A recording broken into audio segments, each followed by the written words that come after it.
Hello everyone and welcome to Mattwo's Random Reviews. In honor of the 15th anniversary of Digimon Adventure, I thought it'd be appropriate to look back at where it all began, which apparently, according to Bandai, is not the V-Pets? Yeah, believe it or not, Digimon actually first started in 1997, not 1999, with Bandai making a spin-off of their Tamagotchi line of toys, Digimon.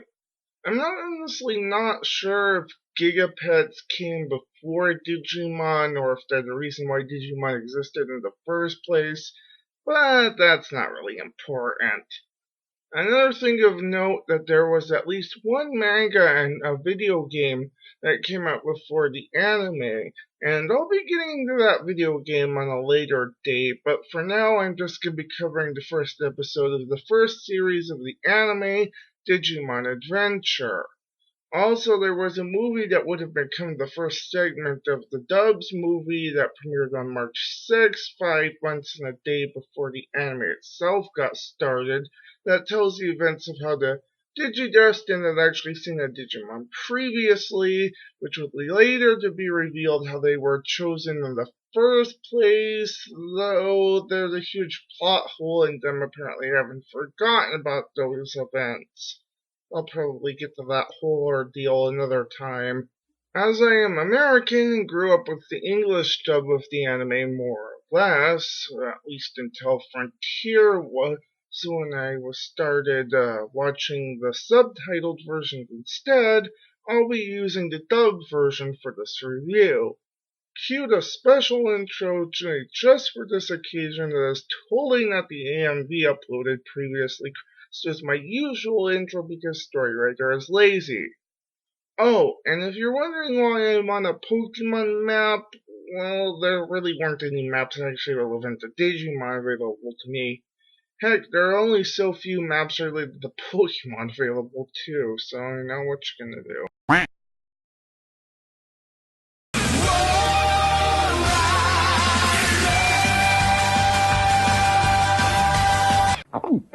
It begins! The episode begins with the primary main character, Taichi Kamiya, or Tai for short, talking about supernatural occurrences around the world and how he was initially blissfully unaware of it as he was at summer camp, until it started to snow. In July. He introduces the main cast. There's him, the typical hothead show and anime protagonist stereotype, Sora the token tomboy, Yamato or Matt, that's with two T's, the blue Oni to Tai's red Oni, Izzy, who is highly comparable to Billy from MMPR, and even has his own personal laptop, the Pi book apparently from Pineapple Software, which predicted the future as Apple hadn't even released the iBook at the time. Mimi, the token overly effeminate girly girl character, in spite of her oddly unfitting cowboy hat. Also, along with Sora, the only one to properly keep her Japanese name. TK, or Takeru, the token younger child appeal character, I think. He's kind of the scrappy of the bunch, but he's actually a likable character. And Joe, who is one letter off from his Japanese name and is the worrywart of the group. Trust me when I say, however, that these characters have a lot of hidden depth that will be revealed throughout the course of the series. Whether or not I actually get to that hidden depth is not really going to be something that I know at the moment. A blizzard occurs and none of the characters bother to question the fact that there's freaking snow in the middle of July. Maybe the Japanese version at least had Sora, Joe, and Izzy questioning it, but I honestly wouldn't know. As Izzy gets called outside, the kids see an aurora. In Japan. Izzy even points out the inconsistency here. It's beautiful, magical even. Yeah. What is it? Maybe an aurora? You mean Aurora Borealis, the Northern Lights? That's impossible. You see that in Alaska. We're way too far south. After commenting some more on what's going on, the kids see a wormhole or something open up in the sky which launches a bunch of meteors at them. Or are they?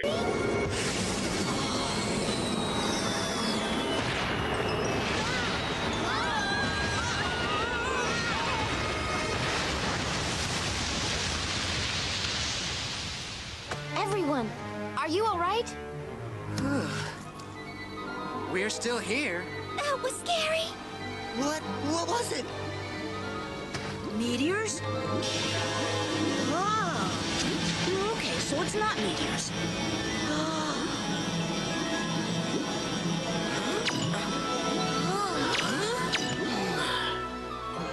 What are these?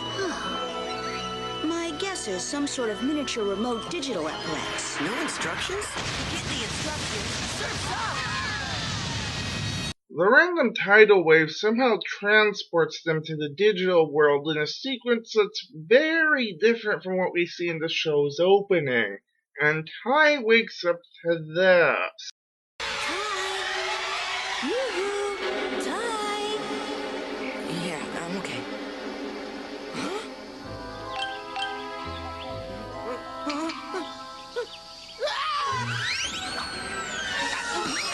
That is the last time I eat canned food. Yeah, that would scare the heck out of me too. The Big Blob is very enthusiastic while Ty is naturally still freaked the heck out by the thing, and it introduces itself as Koromon. Koromon claims that his name means brave little warrior, but Ty's guess of talking head was actually more accurate, as the name is actually derived from Koro Koro, which means something small and round, rolling. It's an onomatopoeia, not to be confused with Koro Koro magazine, which is spelled phonetically. We're then introduced to Izzy's partner, Modimon, and it's established that they're in the Digi world.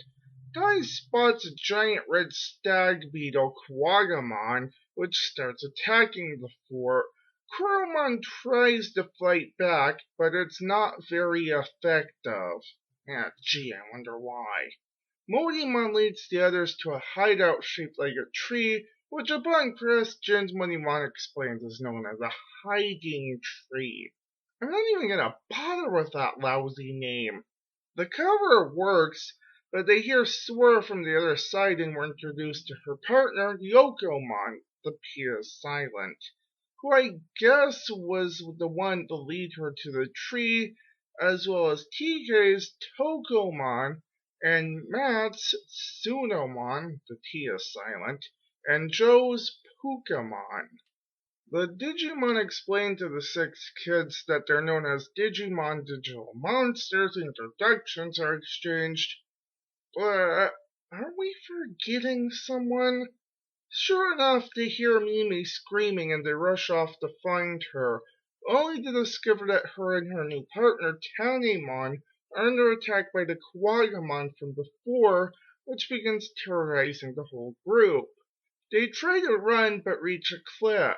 The Digimon try to attack and seem to be successful, though they're badly damaged and the strong bonds between the kids and the Digimon start to form in a touching scene. However, it looks like they've only managed to knock out the Quagamon for a very short amount of time, as it gets back up even more angry than it was before.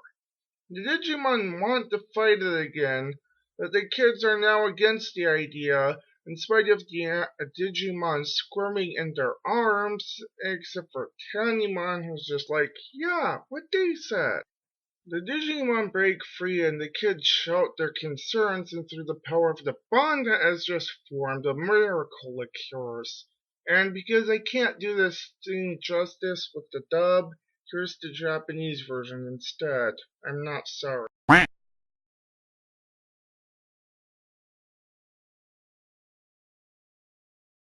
So yeah, I should probably explain a few things now, but seeing as the episode is already almost over, you're gonna have to wait a tiny bit longer. As you saw, the Digimon used their special attacks and through the power of teamwork brought the big bug down. The group celebrates, but it turns out they didn't finish the Quagamon off this time either, and the episode ends on an almost literal cliffhanger. Alright, so now I'm gonna explain that thing I was gonna explain, the G-Evolution, or just evolution in the Japanese version. You see, in the original V-Pets, much like the Tamagotchis before them, there were 5 evolution stages: Fresh, In Training, Rookie, Champion, and Ultimate, which was easily the hardest stage to obtain. The anime would later go on to introduce usually very awesome Mega stages, though I gotta say most Ultimate stage Digimon are also very awesome, but both stages have a couple of exceptions. In the Japanese version, the evolution stages for the first 4 were named after growth stages: Baby 1, Baby the second, Child, and Adult. The 5th stage being called Perfect, and the extra 6 stages introduced in the anime being called Ultimate instead of the 5th. So, in this episode, partner Digimon are in training stage and evolve to Rookie, but Quagamon is a champion stage Digimon. I'd say that bunch of rookies teaming up would normally be strong enough to delete a champion stage Digimon, but they just became Rookie stage and thus probably just aren't powerful enough yet.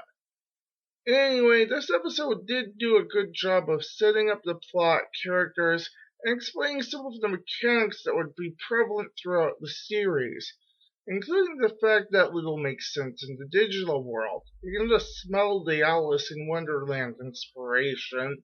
However, as Saban was in charge of the dub, it was played with corny dialogue. It had more dialogue than that was supposed to exist in the first place. And to anyone who's complaining about how the recent Power Rangers talk too darn much, we should just consider that Saban's been pulling that kind of thing since at least 1999. Probably even longer. I'm going to give this episode a 7 out of 10. I know that might seem a bit low, but compared to some future episodes, this one really wasn't all that great. It's just a pilot episode anyway.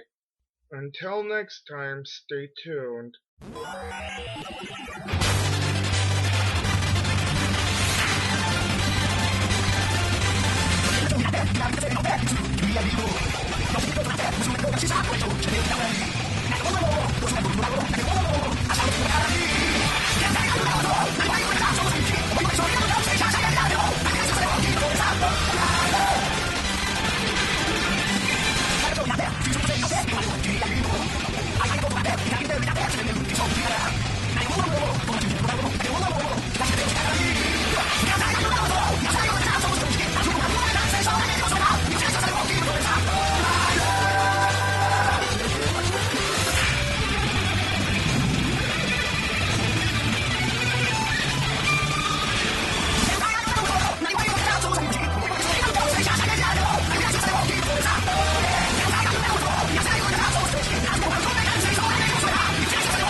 Mattwo, Shinga!